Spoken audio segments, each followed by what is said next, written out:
ഹരേ കൃഷ്ണ. ശ്രീമദ് ഭഗവത്ഗീത അധ്യായം 2 സാഖ്യയോഗം ശ്ലോകം 70.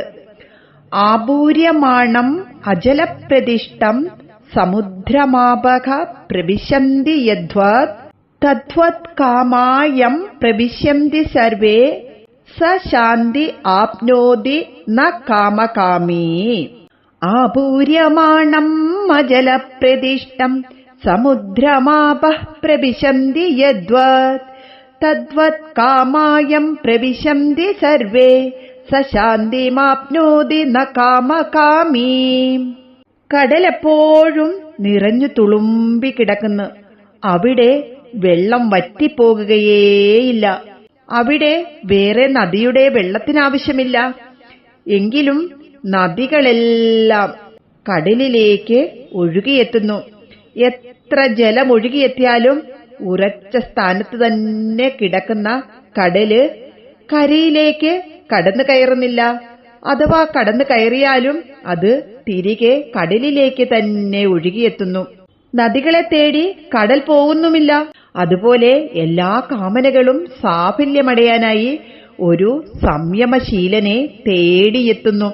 സംയമശീലനെന്നാൽ ഒന്നിനോടും ആസക്തിയില്ലാതെ എല്ലാ വികാര വിചാരങ്ങളെയും അടക്കി നിർത്തിയവൻ.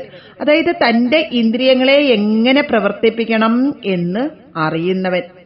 സംയമശീലൻ ഇന്ദ്രിയങ്ങളുടെ പ്രവർത്തനങ്ങളെ നിരോധിച്ചവനല്ല, നിയന്ത്രിച്ചവനാണ്. നേരത്തെ പറഞ്ഞ ആമയുടെ ഉദാഹരണമില്ലേ, അതൊന്നു ഓർത്തു നോക്കൂ. വേണ്ടിവരുമ്പോൾ സംയമിയുടെ ഇന്ദ്രിയങ്ങൾ പ്രവർത്തിക്കും. ആസക്തിയോടെയല്ല, അങ്ങോട്ട് വിഷയങ്ങളുടെ നേർക്ക് ആർത്തിപ്പെട്ട് ചെന്നിട്ടുമല്ല. തന്റെ മുന്നിലേക്ക് വരുന്ന ലൗകിക വിഷയങ്ങളെ ആസക്തിയില്ലാതെ അനുഭവിക്കുന്ന ഒരു സംയമി സൗഖ്യം അനുഭവിക്കുന്നു. സൂര്യതാപമേറ്റ് നീരാവിയായിത്തീരുന്ന സമുദ്രജലം മഴയായി ഭൂമിയിൽ പതിക്കുന്നു. തുടർന്ന് ആ ജലം ഒരു നദിയായി സമുദ്രത്തിൽ പതിക്കുന്നു. സമുദ്രം നദിയെ അന്വേഷിച്ച് എങ്ങോട്ടും പോകുന്നില്ല.